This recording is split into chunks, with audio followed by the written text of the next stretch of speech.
Hey guys, Blue Galaxy video for you.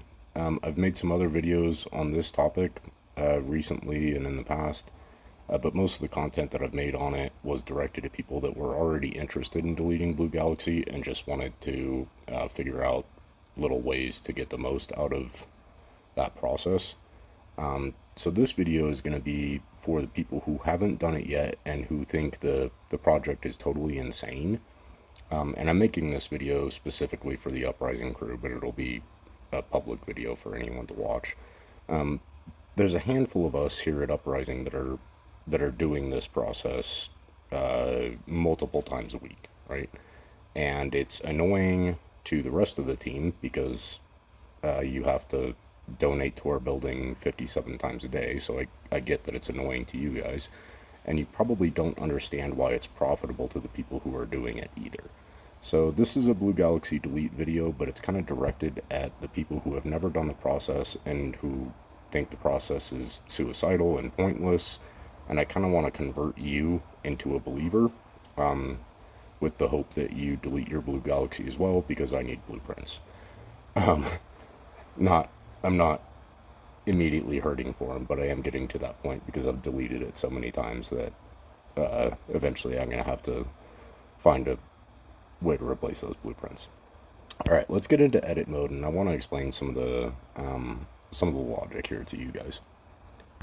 When we think about the value of a great building, for the most part, the assumption is that the higher the level, the more valuable that building becomes, right? Like Arc 180 is going to be more powerful than Arc 100.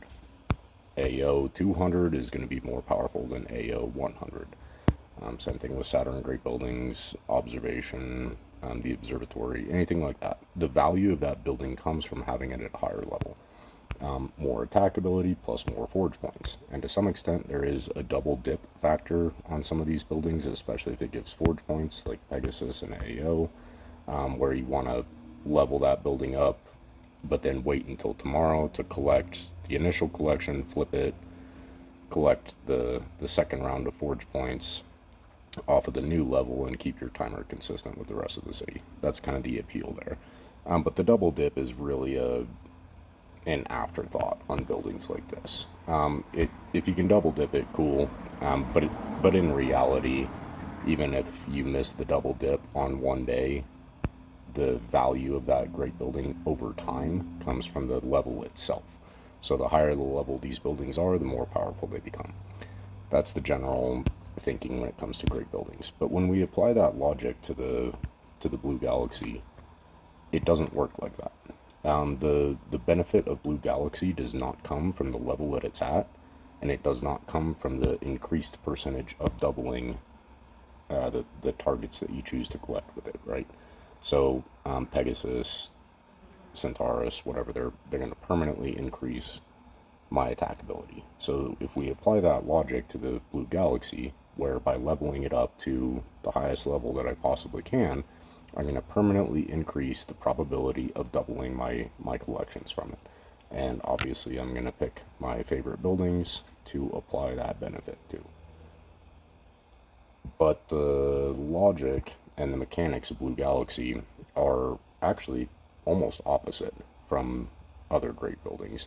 The benefit from the Blue Galaxy does not come from leveling it up or having it at a high level. It actually comes from the double dip process. That is the important part of Blue Galaxy, is being able to collect, flip, collect, flip, collect, flip, so that even if the percentage of getting a double is lower, you have more buildings to target with that percentage. With me so far? So let's say we have Blue Galaxy level 80, and we're getting into the sweet spot, right, where it's pretty consistent about doubling buildings. Levels are fairly cheap to complete. It's 1,000 or 2,000 forge points, but if you have a pretty healthy city collection, you'll more than compensate for that by investing some of those forge points into Blue Galaxy, completing a level, and then getting 15 more charges off the building. That's kind of the appeal, right? But eventually you run into level 150 BG, where it becomes stagnant, In my opinion, that's the word that I've used to describe that, to my cohorts, other people who are on board with the Blue Galaxy delete idea. It becomes stagnant at 150, where, yeah, you could prime it and double dip it, but the cost of the level becomes like 25, 30,000 forge points. So you could double dip it, but you're actually going to lose like net 2,000 forge points loss by double dipping it. You get 15 extra charges, but it's not going to cover the cost of the level to begin with. So at that point, it becomes stagnant. You get 15 charges a day, and it's not worth investing more forge points into it because the cost of the next level isn't gonna, the buildings that you collect from the double dip isn't gonna cover the cost of the next level, if that makes sense. So it becomes stagnant, and it just stays at 150 forever. And think back to the beginning of the video where buildings like Pegasus, AO, things like that, we could theoretically run them up to level 1000 and they're only going to get stronger every time, right? But with Blue Galaxy, you'll hit a wall where the benefit of the double dip doesn't outweigh the cost of the level, and it becomes stagnant. So in that sense, level 150 BG is pretty much the, I mean, until they add some boost to the Eternal Market, right now level 150 BG is about the break-even point, where if you go higher than that, you're basically wasting forge points, right? The logic of Blue Galaxy delete is to essentially liberate yourself from this constriction that I only have 15 charges, so I have to pick my favorite 15 buildings and only 15 buildings. I cannot pick 16 buildings because I'm not going to double dip it. I'm not going to prime it and flip it. So I can only pick 15 buildings that I want to hit. And there's a restriction here where the value of Blue Galaxy, based on its level, is seriously missing the mark. The value of Blue Galaxy is by double dipping it. So by deleting it, I've just freed up another 150 levels of double dips, right? I can, if my BG caps out at 150, I can delete it and I can get another 150 levels worth of double dips. And if you have the mentality of doing this on a pretty consistent basis, it changes the way that you see your entire city, to where I'm not even looking for the best buildings, I'm looking for any building, including buildings that would normally not be a part of someone's Blue Galaxy routine. And these are buildings that are part of my Blue Galaxy routine. But it's because I have the knowledge that once I hit Blue Galaxy 100, I'm just going to delete it again. So the need to get the most out of my double dip, or my Blue Galaxy collection, the need to get the most out of that and pick my favorite 15 buildings and only those buildings, that need goes away. And now I can hit really anything I want because I have a Blue Galaxy 0. So I have nothing to lose. If it doubles, cool. If it doesn't, whatever. The level cost me 50 forge points, you know? So take the Escutcheon Estate, for example. 25 forge points and 50 goods.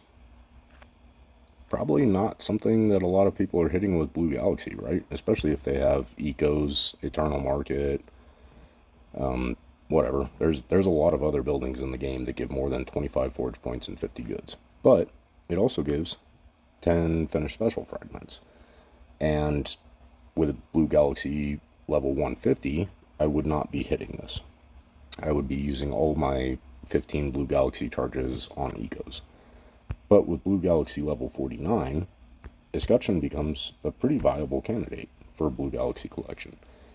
With the knowledge that after I complete level 49, I'm going to complete level 50 and collect some Ember Fangs for 20 fragments of FSB kits.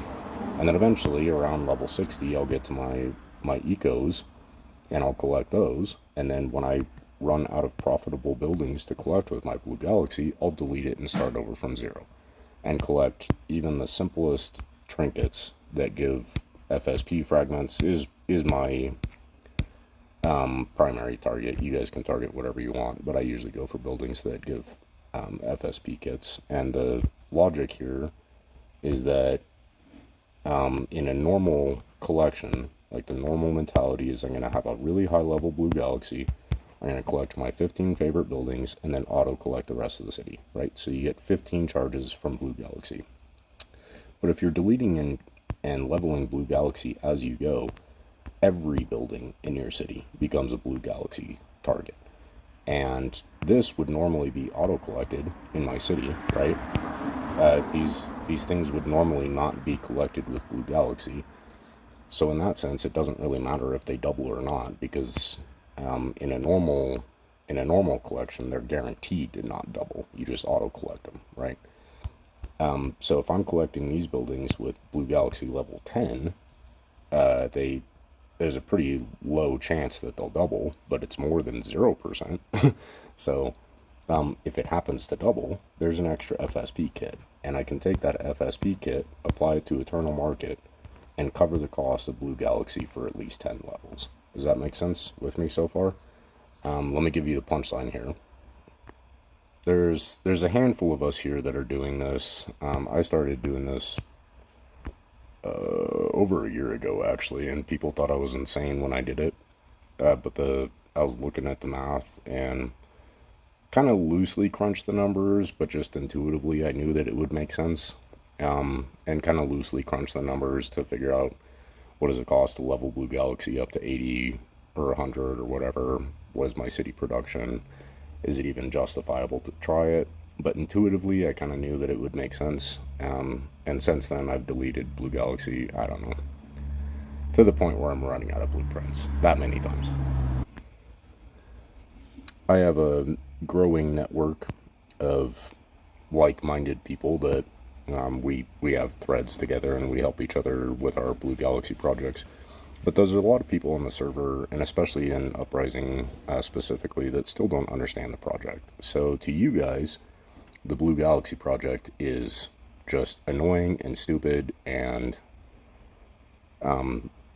whatever. It's a project that you guys don't understand. I'm hoping that by making this video, you guys will understand the value of the project and also jump in. The people that have donated to my building as I go through these cycles, even if you're not deleting your own, you guys have been super consistent with helping me level my own, and I'm very grateful for that. But when you guys decide to try it yourself, you can count on the fact that I will be there to help you through that process, because it is definitely a benefit to you in terms of your own city production, not just on forge points and goods, but on fragments specifically, which is my primary motivation in the game. So I'm gonna get back out of edit mode. I think you guys understand the what we're weighing here, right? Like, we have traditional buildings where the benefit of that building comes from having it at a high level, but the benefit of Blue Galaxy comes from the double dip. So we want to hit our favorite 15 buildings, obviously, but we also want to hit other buildings that give useful fragments.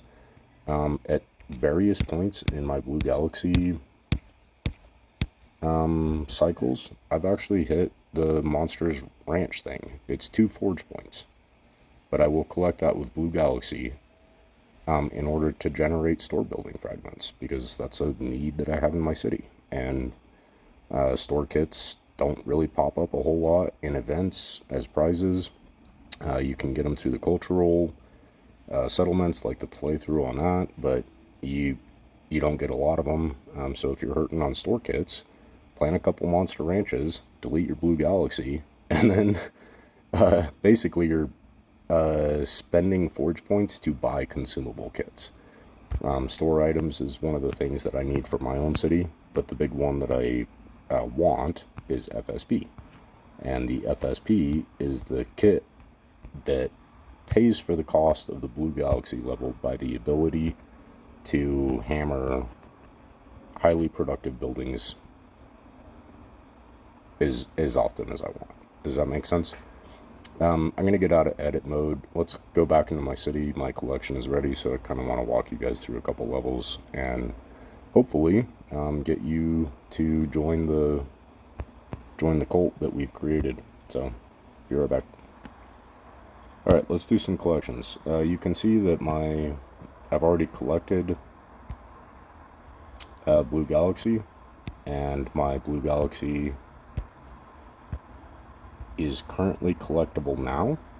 So after I finish the 9 charges I have, I will be able to collect Blue Galaxy and replenish those charges, and you can also see that it's already primed to flip again. So I can get 3 rounds of collections back to back to back. And I usually, Ember Fangs I like, because it's more, so that one doubled. That's not an FSP though. There it is, that's FSP. So 40 fragments of FSP. I've got to dump the forge points somewhere, which is a good problem to have. And I have ecos that are collectible too, but I can start with things like that. That one did not double. I'll put it on whatever, it doesn't matter where it goes. That one did double. So there's 20 fragments of FSP. My Blue Galaxy is only at level 48 though. And already I've gotten two doubles on FSP producing buildings. So 50% batting average, which is actually pretty true to form according to the statistics from Inno.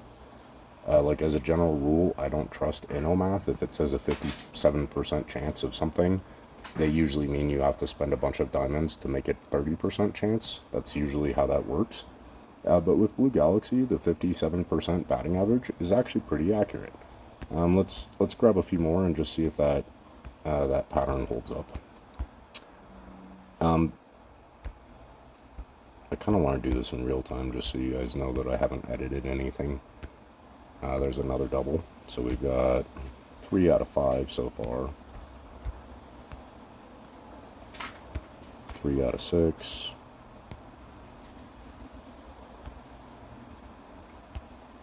4 out of 7.